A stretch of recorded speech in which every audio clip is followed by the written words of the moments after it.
Alam mo, kapag mag-a-abroad ka, dapat buo at malakas ang loob mo.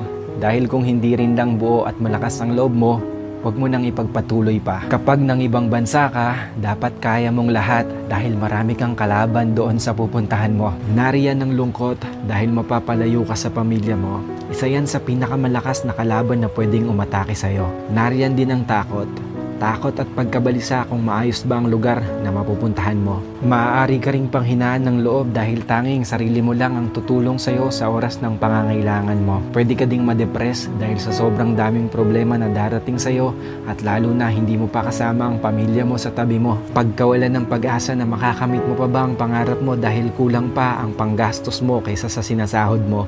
At marami pang iba. Ilan lang yan sa maaari mong maranasan kapag nang ibang bansa ka. Pero dapat kapag nag-abroad ka, kaya mong magtiis at magsakripisyo para sa pangarap mo. Kaya mong indahin